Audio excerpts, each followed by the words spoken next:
আলহামদুলিল্লাহ ওয়াসসালাতু ওয়াসসালামু আলা রাসূলিল্লাহ। আজকের বিষয় হলো আদম আলাইহিস সালামের দুই ছেলে হাবিল ও কাবিলের মধ্যে আসলে কি ঘটেছিল। আপনারা জানেন যে কাবিল তার নিজের বোনকে বিয়ে করতে চেয়েছিল। তো কোরআনে সূরা মাইদায় ২৭ থেকে ৩১ নম্বর আয়াতে হাবিল ও কাবিলের ঘটনা বর্ণনা করা হয়েছে। নাম উল্লেখ করা হয়নি, বলা হয়েছে আদমের দুই পুত্র। তো তাফসীর যদি আপনারা দেখেন তাহলে আপনারা নাম পেয়ে যাবেন হাবিল এবং কাবিল। কোরআনে কিন্তু বলা হয়েছে যে হাবিল এবং কাবিলের যে কুরবানি, তার মধ্যে আল্লাহ তাআলা হাবিলের কুরবানি গ্রহণ করেছিলেন, কাবিল যে কুরবানি করেছিল সেটি গ্রহণ করা হয়নি।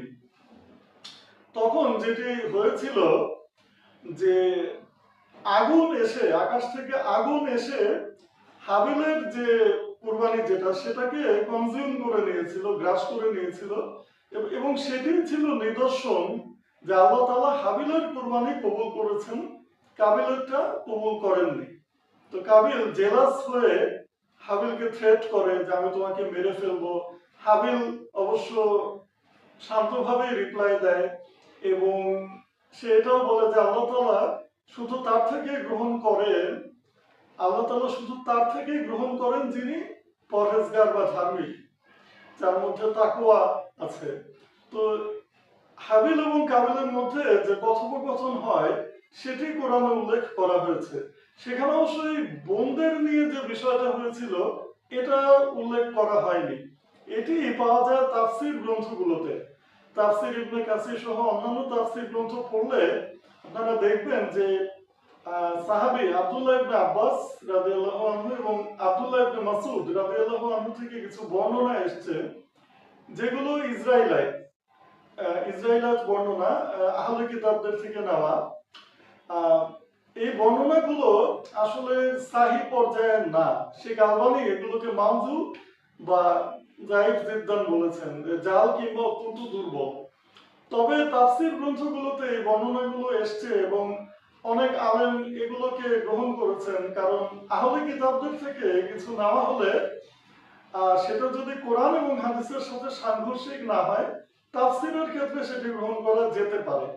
তবে কোন কোন আলেম যেমন শেখ আলবানী, শেখ ইবনুল কাইয়িম, তারা কিন্তু টোটালি রিজেক্ট করেছেন যে যেখানে বলা হয়েছে, যেই বর্ণনায় বলা হয়েছে যে আদম আলাইহিস সালামের জোড়া জোড়া সন্তান হতো, এক জোড়ার বোনকে অন্য জোড়ার ভাই বিয়ে করত, এই এই বর্ণনাগুলো গ্রহণযোগ্য নয় এবং তারা এটিকে গ্রহণ করেননি। তবে তাফসীর গ্রন্থগুলোতে এটি পাওয়া যায় এবং আল্লাহ ভালো জানেন। তবে যদি এটিকে আমরা সঠিক বলে ধরে নেই তাহলে ব্যাপারটা হয়েছিল যে হাবিলের যে বোন তার সাথে কাবিলের বিয়ে হওয়ার কথা ছিল এবং কাবিলের জোড়ার যে বোন তার সাথে হাবিলের বিয়ে ঠিক হয়েছিল।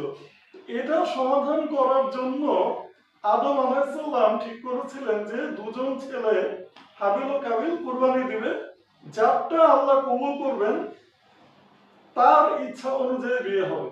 তো কাবিল চেয়েছিল তার জোড়া, তার নিজের যে বোন তাকে বিয়ে করতে, আর কারণটা ছিল সে দেখতে সুন্দর ছিল, তার প্রতি কাবিল আকৃষ্ট ছিল সেজন্য, এবং সে নিজের যে ডিজায়ার, যে তার যে বাসনা সেটিকে কন্ট্রোল করতে পারেনি এবং শেষ পর্যন্ত সে নিজের ভাইকে হত্যা করে।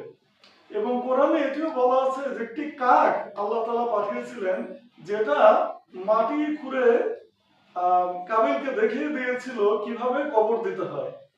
তো ভাই বোনের রিলেশনশিপ সেক্রেট বা পবিত্র রিলেশনশিপ, এবং এখনকার সময়ে ভাই বোনের মধ্যে বিয়ে হওয়া সম্পূর্ণ হারাম এবং কোন রকম অবৈধ সম্পর্ক হলে সেটি সাধারণ কবিরা গুনার মতো না, সেটি ফাহিশা, অত্যন্ত বড় কবিরা গুনাহ। তো ইদানিং একটি জিনিস অনলাইনে ছড়িয়ে পড়েছে যে একটি বর্ণনা যে আল্লাহ তাআলা নাকি যখন ভাই বোন নিজেদের মধ্যে কথা বলে তখন নাকি ফেরেশতাকে বলেন যে সময়কে থামিয়ে দাও, কারণ মৃত্যুর পর এদের আর দেখা হবে না, কখনোই দেখা হবে না। এটি সম্পূর্ণ ফলস। এরকম কোনো কোরআনের আয়াত বা হাদিস নেই। এটি সম্পূর্ণ বানানো।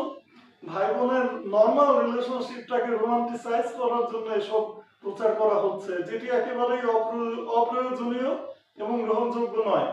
ভাই বোন দুজনেই যদি জান্নাতে যায়, অবশ্যই তাদের সেখানে দেখা হবে ইনশাআল্লাহ। এটা তো একদম ক্লিয়ার যে যদি ফ্যামিলি মেম্বারও জান্নাতে যায়, সেই জান্নাতি ব্যক্তির সাথে তার ফ্যামিলি মেম্বারদের দেখা হবে। সুতরাং ভাই বোনেরও দেখা হতেই পারে। তো আশা করি ভিডিওটি আপনাদের ভালো লেগেছে। লাইক দিন এবং শেয়ার করে দিন। আসসালামু আলাইকুম।